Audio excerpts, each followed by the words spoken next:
اعوذ باللہ من الشیطان الرجیم بسم اللہ الرحمن الرحیم قد سمع اللہ قول التي تجادلك في زوجها وتشتكي الى اللہ واللہ يسمع تحاوركما ان اللہ سمیع بصیر۔ اس سے پہلے 27ویں پارے کی تفسیر بیان ہوئی تھی۔ اب یہاں سے 28ویں پارے کی تفسیر کا خلاصہ پیش کیا جا رہا ہے۔ 28ویں پارے کی ابتدا سورہ مجادلہ سے ہوئی ہے۔ اس صورت کے اندر خاص طور پر 4 مضامین بیان ہوئے ہیں۔ پہلا مضمون زہار کے تعلق سے ہے، جبکہ دوسرا مضمون کانا فوسی اور سلام کا غلط طریقہ جو یہودیوں نے اختیار کر رکھا تھا اس کے تعلق سے ہے، اور تیسرا مضمون مجلس کے جو آداب ہوتے ہیں اس کے تعلق سے ہے، اور پھر آخر میں منافقین کا تذکرہ ہے۔ زہار کے تعلق سے اسلام کا جو اب حکم ہے اس کا بیان ہے۔ ہمیں معلوم ہونا چاہیے کہ بہت سارے ایسے عائلی قوانین، فیملی لاز جو اسلام کے اندر ابھی موجود ہیں، یہ پہلے بھی تھے، مشرکین کے اندر بھی تھے۔ اسلام نے ان بہت سارے قوانین میں سے کچھ قوانین کو ختم کر دیا یا پھر ان میں تبدیلی کر دی۔ زہار کا جو حکم ہے اس میں اسلام نے تبدیلی کی ہے۔ یہ اس زہار کا رواج پہلے ہی سے مشرکین کے اندر موجود تھا۔ پہلے یہ ہوتا تھا کہ اگر کسی نے زہار کر لیا اپنی بیوی سے، زہار کا مطلب یہ ہے کہ کسی نے اپنی بیوی سے کہا کہ تو میری ماں کی پیٹھ کی طرح ہے، یا اپنی کسی بھی محرمات، کسی بھی محرم عورتوں کے جو اس طرح کے اعضاء ہے جس کا دیکھنا جائز نہیں، اس سے تشبیہ دے دے اپنی بیوی کو، تو بیوی حرام ہو جاتی تھی اور حرام ہمیشہ کے لیے ہو جاتی تھی۔ اسلام نے اس میں تبدیلی کی ہے۔ اللہ تبارک و تعالیٰ نے اس سخت حکم میں تبدیلی کی ہے، اور وہ یہ ہے کہ اللہ کے رسول صلی اللہ علیہ وسلم کے پاس ایک مرتبہ ایک صحابیہ حضرت خولہ تشریف لائیں، اور رسول اللہ صلی اللہ علیہ وسلم سے یہ کہا کہ ان کے شوہر اوس بن صامت نے ان کے ساتھ زہار کر لیا ہے۔ اس لیے وہ بہت پریشان تھی اور بار بار یہ کہہ رہی تھی کہ اللہ کے رسول، میں تو پریشان ہو جاؤں گی، میری زندگی اجیرن بن جائیں گی، میرے چھوٹے چھوٹے بچے ہیں، میں کہاں جاؤں، میرے شوہر نے میرے ساتھ زہار کر لیا ہے، اور جو موجودہ قانون ہے مشرکین کا اس کے مطابق میں حرام ہو گئی اپنے شوہر کے لیے۔ اللہ کے رسول صلی اللہ علیہ وسلم تک چونکہ کوئی حکم اب تک نہیں آیا تھا، اس لیے آپ نے توقف کیا اور کوئی جواب نہیں دے رہے تھے۔ وہ بار بار بحث و مباحثے کے انداز میں بات بھی کر رہی تھی اور اللہ تبارک تعالیٰ سے شکایت بھی کر رہی تھی کہ اللہ میرے حال پر رحم فرما اور کوئی راستہ نکال دے۔ چنانچہ اس کے بعد یہ صورت نازل ہوئی جس کے اندر اللہ تبارک و تعالیٰ نے زہار کا یہ حکم بیان کیا، اور زہار کا جو پرانا طریقہ تھا اس میں تبدیلی کر کے یہ کہا کہ اگر کوئی شخص اپنی بیوی کے ساتھ زہار کر لیتا ہے تو وہ بیوی اس کے لیے ہمیشہ کے لیے حرام نہیں ہو جائیں گی، بلکہ اگر وہ کفارہ ادا کر دے تو وہ بیوی اس کے لیے حلال ہو جائے گی۔ جب تک کفارہ ادا نہ کرے بیوی حرام رہے گی۔ پھر کفارہ کے تعلق سے فرمایا کفارہ یہ ہے کہ وہ ایک غلام کو آزاد کرے۔ اسلام نے غلامی کو ختم کرنے کے لیے جو قدم اٹھایا وہ اسی طریقے سے کہ بہت سارے کفارات کے اندر غلام کو آزاد کرنے کا حکم دیا گیا۔ رسول اللہ صلی اللہ علیہ وسلم نے بہت ساری حدیثوں کے اندر غلام کو آزاد کرنے کی تاکید کی اور ترغیب دی۔ اسی لیے بہت سارے صحابہ کا معمول تھا، جیسے حضرت ابوبکر صدیق رضی اللہ تعالیٰ عنہ اور دوسرے صحابہ کا، کہ وہ غلاموں کو خرید کر آزاد کرتے تھے، اور اس طریقے سے اسلام کی برکت اور اسلام کی جو تعلیم مساوات اور عدل پر مبنی، اس کی بنیاد پر انسان کا تقدس قائم ہوا اور احترام قائم ہوا، دنیا سے غلامی یعنی انسانوں کی خرید و فروخت کا دور ختم ہوا۔ بہرکیف یہ حکم ہوا کہ اگر وہ غلام آزاد کر دے، اور اب چونکہ اس کا دور بھی نہیں رہا، اس لیے دوسرا اور جو تیسرا آپشن ہے اس کو اپنایا جائے گا، اور وہ ہے کہ 60 مسکینوں کو یا کھانا کھلا دے، اور اگر اس کی استطاعت نہیں رکھتا،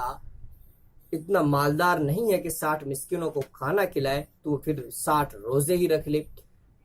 تو ان میں سے یہ جو کفارات ہے، اس کفارے کو ادا کرنے کے بعد وہ بیوی اس کے لیے حلال ہو جائے گی۔ اس کے بعد کفار کی یہودی جو ہے ان کی شرارت کا ذکر ہے۔ وہ کیا کرتے تھے کہ چند مسلمانوں کی موجودگی میں وہ لوگ آپس میں کانا پھوسی کرتے تھے، سرگوشی کرتے تھے، کان میں کچھ جا کر بولتے تھے، جس کی وجہ سے مسلمانوں کو تکلیف ہوتی تھی کہ شاید یہ ہمارے ہی بارے میں بول رہے ہوں۔ اسی لیے جب ساتھ میں 3 لوگ ہوں تو 2 آدمی آپس میں کان میں بات کرنے لگے، یہ بالکل منع ہے شریعت کے اندر، اس لیے کہ تیسرے شخص کو تشویش ہوگی کہ وہ کیا بات کر رہے ہیں، میرے بارے میں تو نہیں بول رہے۔ اس کی رعایت یہ ہے کہ زور سے بولے، اس کو بھی بات کے اندر شامل کریں۔ بہرکیف تو ان کفار کی شرارت کا ذکر ہے، اور اسی طریقے سے کفار جو یہودی تھے وہ یہ کرتے تھے کہ مسلمانوں کو کبھی کبھی سلام کرتے تو السلام علیکم نہیں کہتے بلکہ السلام علیکم کہتے۔ السلام علیکم کا مطلب ظاہر ہے کہ تم پر سلامتی ہو، اللہ کی رحمت ہو، اور السلام علیکم کا مطلب ہے تم پر ہلاکت ہو۔ تو اس طریقے سے جلدی میں بولتے تھے کہ مسلمانوں کو پتہ نہ چلے، اور بجائے دعا کے وہ بد دعا دیتے تھے۔ چنانچہ اس پارے کے اندر آیت 7 سے لے کر 10 تک اللہ تبارک و تعالیٰ نے یہ تو کانا پھوسی کے بارے میں فرمایا کہ وہ جہاں کانا پھوسی کرتے ہیں وہاں میں موجود ہوتا ہوں، یعنی اللہ موجود ہوتا ہے، اور قیامت کے دن انہیں ان کے اس عمل کے تعلق سے پتہ چل جائے گا۔ اسی طریقے سے آیت 9 میں یہ تعلیم دی گئی کہ جب تم کانا پھوسی کرو تو گناہ کی باتیں نہ کرو بلکہ بھلی باتیں کرو، اور اسی طریقے سے بھلی باتیں تو کرو ہی، لیکن دوسروں کو تکلیف پہنچانے کے لیے، کسی کو چڑھانے کے لیے بھلی باتیں بھی اگر کی جا رہی ہے کان کے اندر تو وہ غلط ہوگا۔ اس کے بعد مجلس آداب کے تعلق سے آیت 11 میں یہ حکم آیا کہ مجلس کے اندر جو لوگ پہلے سے موجود ہوں تو بعد میں اگر کوئی آئے تو اس کے لیے گنجائش پیدا کرنی چاہیے، یعنی اس کو بیٹھنے کے لیے جگہ دینی چاہیے، تھوڑا جگہ بنا دینا چاہیے۔ اسی طریقے سے جو لیڈر ہو، جو رہنما ہو، وہ اگر چاہتے ہو کہ کوئی خاص مہمان آئے ہیں ان کو آگے جگہ دی جائے، اور کسی کو اشارہ کرے کہ وہ وہاں سے وہ اٹھ جائے، تو مجلس آداب میں سے ہے کہ وہ آنے والے کو جگہ دے، آگے جگہ دے، خود اٹھ کر دوسری جگہ بیٹھ جائے۔ یہ مجلس آداب میں سے رسول اللہ صلی اللہ علیہ وسلم کے صحابہ اسلام سے قبل چونکہ مہذب نہیں تھے، جہالت کی زندگی گزار رہے تھے، تو بہت سارے جو زندگی کے آداب تھے اس سے ناواقف تھے۔ اللہ تبارک و تعالیٰ نے قرآن کریم کی آیتوں کے ذریعے سے انہیں سکھایا کہ کیسے رسول اللہ صلی اللہ علیہ وسلم کی مجلس میں بیٹھنا ہے اور کن آداب کی رعایت کرنی ہے۔ اس کے بعد چند آیتوں میں منافقین کا ذکر ہے جو اپنے مومن ہونے کی جھوٹی قسمیں کھایا کرتے تھے۔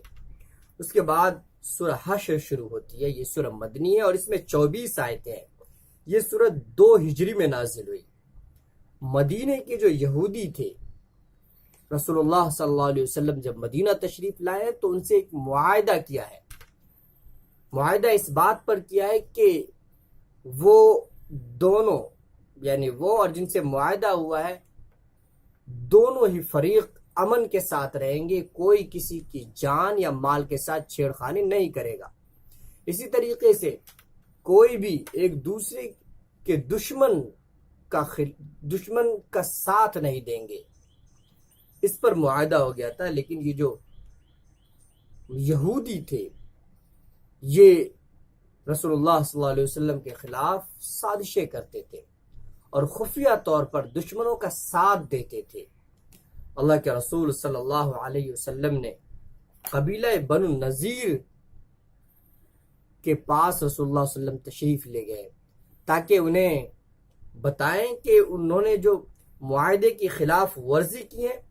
ان کی تلافی کی جائے، اور اسی طریقے سے جو اس معاہدے کے کچھ شرائط طے تھے اس پر عمل کرنے کی شکل پیدا کی جائے، اس پر عمل کرنے کے لیے انہیں کہا جائے۔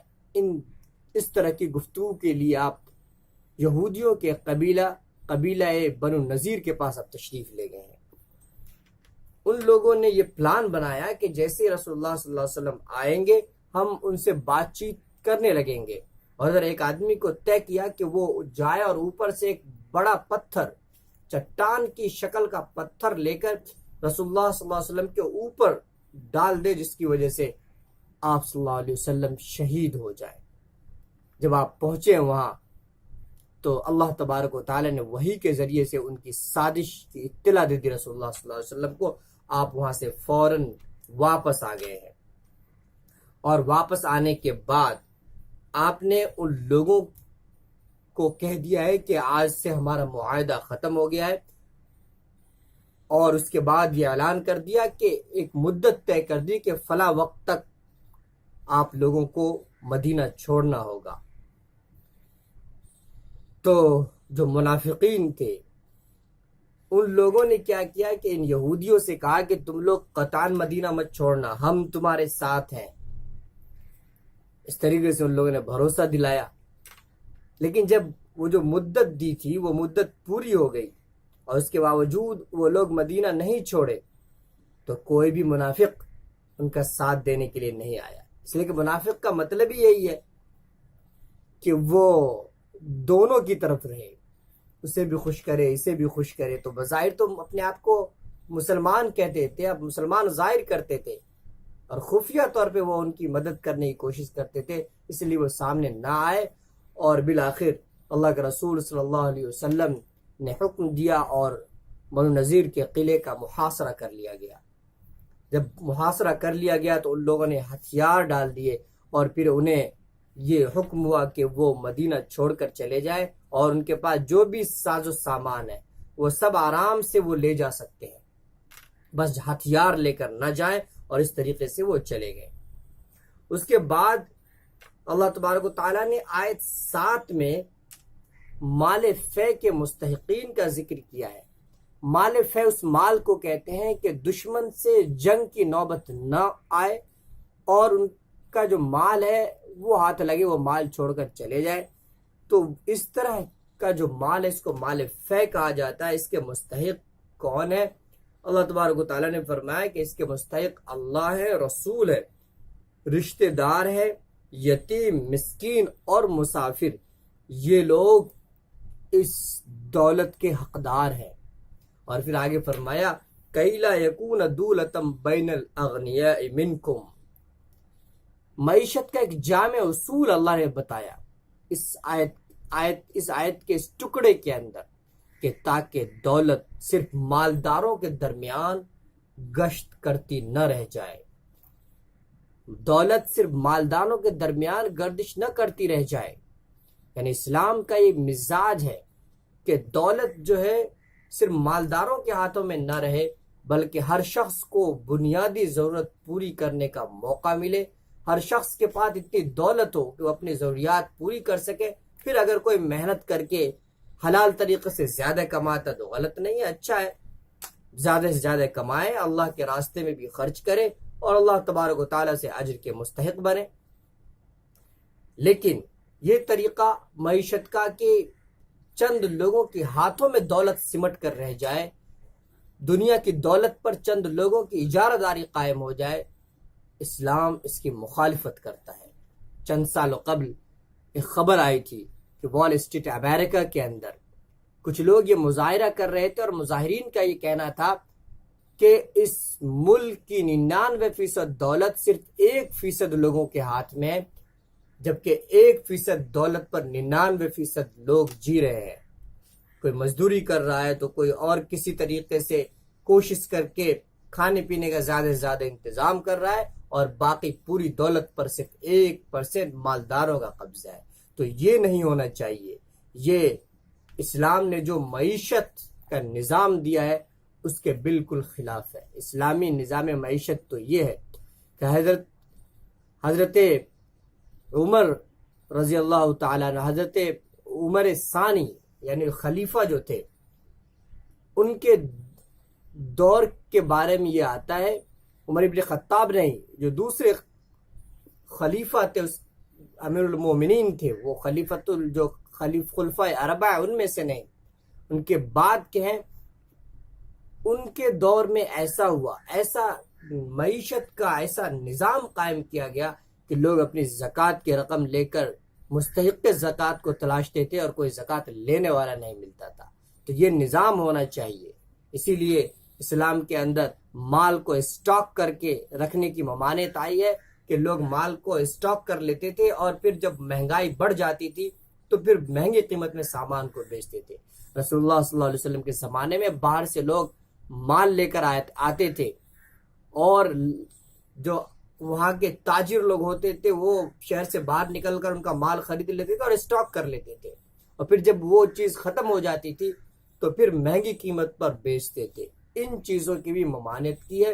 مقصد یہی ہے کہ کئی لا یکون دولتم بین الاغنیاء منکم، کہ دنیا کی جو دولت ہے اس پہ صرف مالداروں کی اجارہ داری قائم نہ ہو جائے. اس لیے زکوٰۃ کو فرض کیا گیا تاکہ آدمی جب مال کو جمع کر کے رکھے گا، اسے ہر سال 2.5% نکالنا پڑے گا،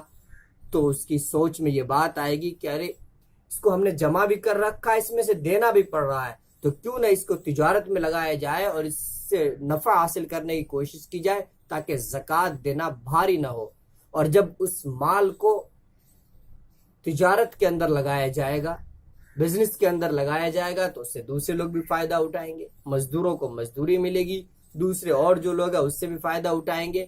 اور یہ دولت جو ہے گردش میں آئے گی. یہ اسلام کا نظریہ ہے اور اسلام اسی نظام معیشت کی تائید کرتا ہے.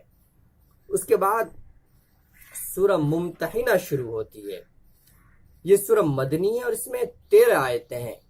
اس سورت کے بنیادی موضوع 2 ہیں. ایک یہ کہ صلح حدیبیہ کے شرائط سے عورتیں مستثنیٰ تھیں.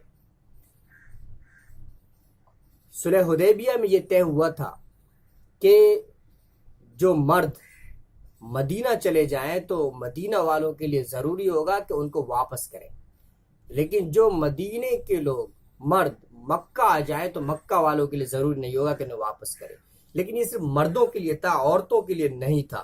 اسی لیے اللہ کے رسول صلی اللہ علیہ وسلم نے یہ حکم دیا کہ جب کوئی عورت آ جائے اور وہ یہ کہے کہ ہم نے اسلام قبول کیا ہے، تو ان کا جائزہ لیا جائے گا، ان کو چیک کیا جائے گا کہ واقعی اسلام قبول کیا ہے یا کہیں دشمن کی طرف سے جاسوس بن کر تو نہیں آئی. اور پھر اگر معلوم ہو جائے کہ مسلمان ہو کر آئی ہیں تو پھر اس کے بارے میں اس کے نکاح اور مہر وغیرہ کے تعلق سے احکام ہے اس صورت کے اندر. مثال کے طور پر وہ مسلمان بن کر آ گئی ہے تو اس کا جو شوہر ہوگا اس کو اسلام پیش کیا جائے گا کہ اسلام قبول کر لو. اگر وہ اسلام قبول کر لیتا ہے عدت کے دوران، یعنی جس وقت یہ عورت مسلمان ہوئی ہے اس کے بعد سے عدت گزرنے تک اگر وہ اسلام قبول کر لیتا ہے تو پھر یہ عورت اس کے نکاح میں باقی رہے گی. اور اگر وہ اسلام قبول نہیں کرتا ہے تو عدت گزارے گی، اور عدت گزارنے کے بعد وہ عورت آزاد ہو جائے گی اور کسی بھی مسلمان سے وہ شادی کر سکتی ہے. اس صورت کا دوسرا موضوع یہ ہے کہ غیر مسلم سے کس طرح کے تعلقات رکھنا چاہیے. آیت 8 کے اندر اللہ تبارک و تعالی نے فرمایا کہ اللہ تمہیں اس بات سے منع نہیں کرتا کہ جن لوگوں نے دین کے معاملے میں تم سے جنگ نہیں کی اور تمہیں تمہارے گھروں سے نہیں نکالا، ان کے ساتھ تم نیکی کا یا انصاف کا معاملہ کرو. یقیناً انصاف کرنے والوں کے ساتھ اللہ ہے. یعنی اللہ نے یہ فرمایا جو تمہارے دشمن نہیں ہیں، غیر مسلم ہیں، اسلام کو نہیں مانتے، اپنے مذہب پر قائم ہیں، لیکن تمہارے دشمن نہیں ہیں، تو ان کے ساتھ اچھا معاملہ کرنے میں، ان کے ساتھ بھلائی کا معاملہ کرنے میں، ان کے ساتھ تعلقات رکھنے میں کوئی حرج نہیں ہے. بلکہ ان کی مدد کرنا اور خاص طور پہ جو محتاج ہیں ان کی مدد کرنا یہ شریعت میں مقصود بھی ہے۔ اس کے بعد اللہ تبارک و تعالیٰ نے اس صورت کی کچھ آیتوں کے اندر صلح حدیبیہ کے معاہدے کے تعلق سے فرمایا کہ صلح حدیبیہ میں صلح ہونے کے بعد ان لوگوں نے صرف 2 سال کے اندر ہی اس معاہدے کو توڑ دیا، جس کے بعد اللہ کے رسول صلی اللہ علیہ وسلم نے یہ ارادہ کیا کہ مکہ کی طرف پیش قدمی کرنا ہے، اور سن 8 ہجری کے اندر رسول اللہ صلی اللہ علیہ وسلم نے ارادہ کر لیا، منصوبہ بنا لیا کہ مکہ کی طرف پیش قدمی کر کے مکے کو فتح کرنا ہے۔ ایک صحابی ہیں حضرت حاتب ابن ابی بلتع، اس صحابی کے خاندان والے بیوی بچے مکہ کے اندر تھے۔ اب رسول اللہ صلی اللہ علیہ وسلم نے تو یہ چاہا تھا کہ یہ جو منصوبہ بنا رہے رسول اللہ صلی اللہ علیہ وسلم اس کی اطلاع مکہ والوں کو نہ ہو، خفیہ طور پر اب تیاریاں کر رہے تھے۔ لیکن اس صحابی نے کیا کیا کہ ایک عورت کی سارہ نام کی، وہ مدد کے لیے مدینہ آئی تھی، اور مدینے سے جب واپس جانے لگی تو اس صحابی نے ایک خط لکھ کر دے دیا کفار مکہ کے نام، جس میں اس بات کی اطلاع تھی کہ رسول اللہ صلی اللہ علیہ وسلم تیاری کر رہے ہیں مکہ پر حملہ کرنے کی۔ اللہ کے رسول صلی اللہ علیہ وسلم کو وحی کے ذریعے سے اس کی اطلاع ہو گئی، اور آپ نے صحابی کو بھیجا یہ کہہ کر کہ فلاں جگہ پر ایک عورت فلاں جانور پر سوار ہو کر جا رہی ہے اور اس کے پاس خط ہے، وہ خط لے کر آؤ۔ چنانچہ صحابہ گئے اور وہاں سے اس عورت سے خط لے کر آ گئے۔ اللہ کے رسول صلی اللہ علیہ وسلم نے حضرت حاتب رضی اللہ تعالیٰ عنہ کو بلایا اپنے پاس اور پوچھا کہ آپ نے ایسا کیوں کیا؟ تو انہوں نے عذر پیش کرتے ہوئے کہا کہ اللہ کے رسول صلی اللہ علیہ وسلم، میرے بچے وغیرہ چونکہ وہاں پر ہے، میرے خاندان کے لوگ، تو میں نے یہ سوچا کہ اس طریقے سے ان لوگوں کے دلوں میں میرے تئیں کچھ ہمدردی پیدا ہو جائے گی اور میرے گھر والوں کو وہ لوگ ستائیں گے نہیں، صرف یہ مقصد تھا۔ ورنہ مجھے تو 100% یقین تھا کہ آپ ہی کامیاب ہوں گے، اور آج بھی یقین ہے کہ آپ ہی فتح حاصل کریں گے، چاہے ان کو اطلاع ہو جائے اس سے کوئی فرق نہیں پڑے گا۔ وہ صحابی مخلص تھے، اللہ کے رسول صلی اللہ علیہ وسلم نے معاف کر دیا۔ اسی کے تعلق سے اللہ تبارک و تعالیٰ نے آیت 3 میں فرمایا کہ قیامت کے دن نہ تمہاری رشتہ داریاں کام آئیں گی نہ تمہاری اولاد، اللہ ہی تمہارے درمیان فیصلہ کرے گا، اور تم جو کچھ کرتے ہو اللہ اسے پوری طرح سے دیکھتا ہے۔ یعنی یہ فرمایا اللہ نے کہ اپنی اولاد، اپنی بیوی اور بچوں کی خاطر انسان کو کوئی بھی ایسا قدم نہیں اٹھانا چاہیے جو شریعت کے خلاف ہو۔ اس کے بعد سورہ صف شروع ہوتی ہے، یہ سورہ مدنی ہے اور اس میں 14 آیتیں ہیں۔ اس سورت کے اندر بنی اسرائیل کے یہودیوں کا ایک کردار خاص طور پر ذکر کیا گیا ہے کہ انہوں نے خود اپنے پیغمبر حضرت موسیٰ علیہ السلام کو طرح طرح سے تکلیفیں پہنچائی، جس کی وجہ سے اللہ تبارک و تعالیٰ نے ان کے مزاج میں ٹیڑھ پیدا کر دی، اور اسی وجہ سے کہ حضرت عیسیٰ علیہ السلام نبی بن کر آئے تو ان لوگوں نے ان کو بھی نہیں مانا۔ اللہ کے رسول صلی اللہ علیہ وسلم کے تعلق سے ان کی کتاب تورات کے اندر خوشخبری موجود تھی، لیکن اس کے باوجود اللہ کے رسول صلی اللہ علیہ وسلم پر وہ ایمان نہیں لائے۔ اس کے بعد سورہ جمعہ شروع ہوتی ہے، یہ سورہ مدنی ہے اور اس میں 11 آیتیں ہیں۔ اس سورت کے پہلے رکوع میں حضور صلی اللہ علیہ وسلم کی رسالت اور آپ صلی اللہ علیہ وسلم کو جو نبی بنا کر بھیجا گیا ہے، جس مقصد کے لیے، ان مقاصد کو بیان فرما کر اللہ تبارک و تعالیٰ نے پوری انسانیت کو ایمان کی دعوت دی ہے۔ اور اس کے بعد آیت 9 میں ارشاد ہے کہ اے ایمان والو، جمعہ کے دن نماز کے لیے جب پکارا جائے تو اللہ کے ذکر کی طرف لپکو اور خرید و فروخت چھوڑ دو، یہ تمہارے لیے بہتر ہے اگر تم سمجھو۔ یعنی جمعہ کی جب اذان ہو جائے، جب جمعہ کی نماز کے لیے پکار آ جائے، یعنی اذان ہو جائے، تو اس وقت خرید و فروخت، کوئی چیز خریدنا یا کوئی چیز بیچنا بالکل ناجائز ہے، بلکہ کسی بھی دوسرے کام میں مشغول ہونا جائز نہیں۔ بس جب اذان ہو گئی تو جو نماز کی تیاری کے کام ہے، خوشبو لگانا، کپڑے نہیں پہنے تو کپڑے پہننا، اور تیاری اور فوراً روانگی کے کام کے علاوہ کوئی دوسرا کام جائز نہیں، تجارت، بزنس، خرید و فروخت جائز نہیں۔ اسی طریقے اس صورت کے اندر اللہ تبارک تعالیٰ نے یہ بھی فرمایا کہ فَإِذَا قُضِيَتِ الصَّلَاةُ فَانتَشِرُوا فِي الْأَرْضِ، کہ جب نماز پوری کر لو تو دنیا کے اندر پھیل جاؤ اور رزق تلاش کرو۔ اس سے ہمیں یہ تعلیم دی گئی ہے کہ عبادت کے وقت میں عبادت کرو، باقی اوقات میں جاؤ دنیا کے اندر الگ الگ علاقے میں جہاں بھی رزق حلال ملے وہاں جاؤ اور محنت کرو۔ رزق کمانا اور رزق کمانے کے لیے محنت کرنا یہ شریعت میں مقصود بھی ہے، اور اللہ کے رسول صلی اللہ علیہ وسلم نے اسے ایک فریضہ بھی قرار دیا ہے۔ اس کے بعد ایک خاص واقعے کی طرف اشارہ ہے اس پارے کے اندر، اس صورت کے اندر، کہ رسول اللہ صلی اللہ علیہ وسلم نے ایک مرتبہ جمعہ کی نماز پڑھائی اور نماز کے بعد خطبہ دینے لگے۔ اس وقت جمعہ کا جو خطبہ ہے وہ جمعہ کے بعد ہوتا تھا۔ خطبہ دے رہے تھے، اسی وقت میں کچھ تاجر لوگ باہر سے آئے اناج وغیرہ بیچنے کے لیے، اور ان لوگوں نے ڈھول بجایا۔ وہ اس بات کی علامت تھی کہ ڈھول بجانے کی وجہ سے لوگوں کو اطلاع ہو جاتی تھی کہ باہر کے تاجر سامان بیچنے آ گئے ہیں، اور لوگ گھروں سے نکل کر سامان خرید لیا کرتے تھے۔ تو یہ جو صحابہ تھے جو خطبہ سن رہے تھے، ان میں سے اکثر و بیشتر وہاں سے نکل کر خرید و فروخت کرنے کے لیے چلے گئے۔ اللہ تبارک و تعالیٰ نے اس پہ تنبیہ فرمائی ہے اور یہ کہا ہے کہ یہ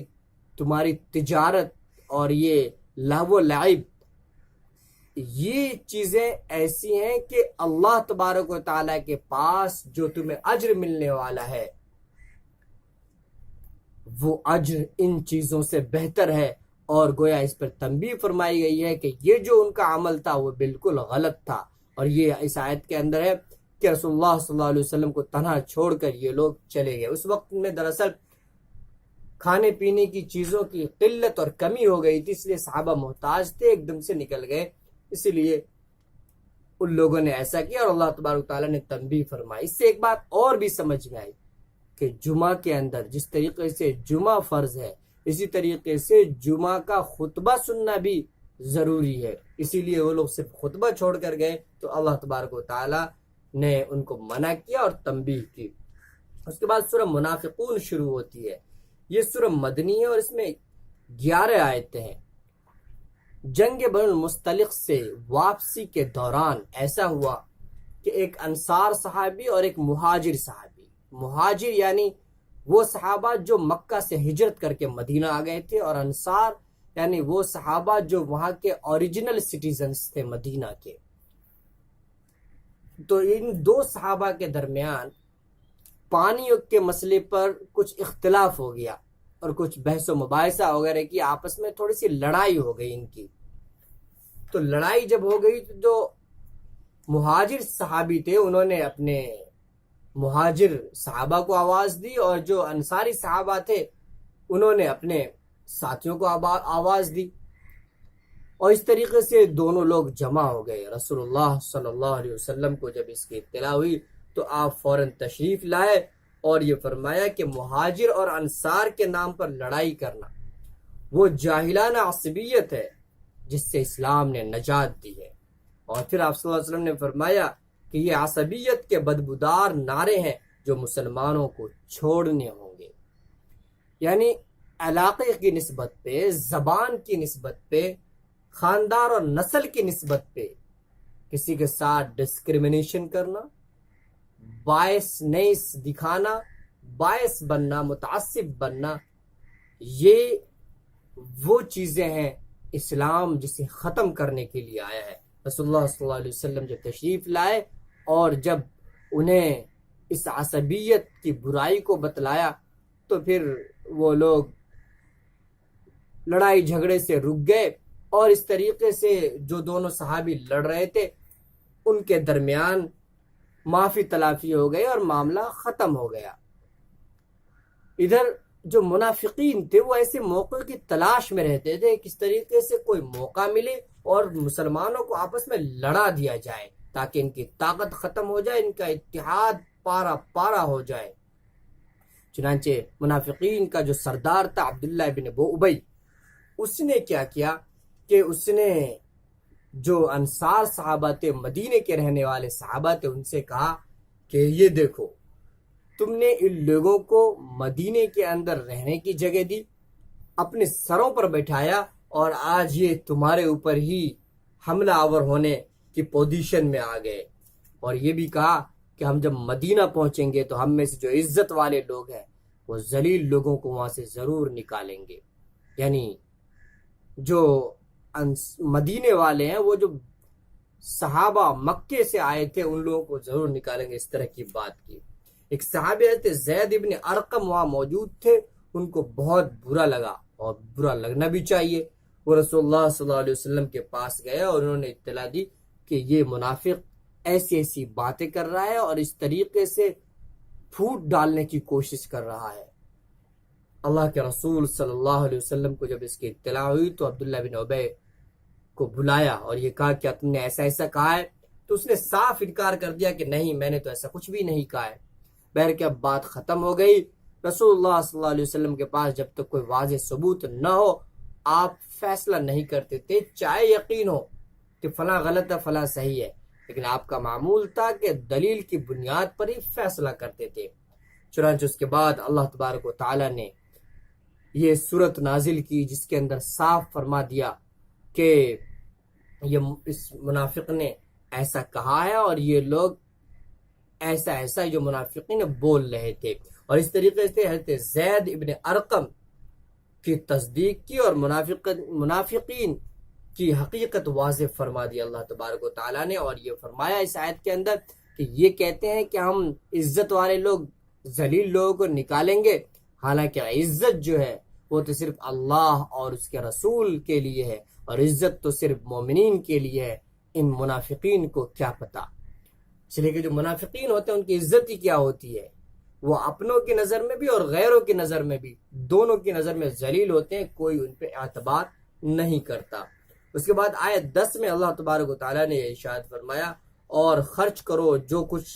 ہمارا دیا ہوا ہے، اس سے پہلے کہ آپ پہنچے تم میں سے کسی کو موت، اس وقت کہو گے اے رب کیوں نہ ڈھیل دی تو نے مجھ کو تھوڑی سی اور مدت کے لیے، تاکہ میں خیرات کرتا اور نیک لوگوں میں ہو جاتا۔ یعنی اس دنیا کے اندر موقع ہے، ہم جتنا بھی چاہیں خرچ کر کے اللہ تبارک و تعالیٰ کی خوشنودی حاصل کر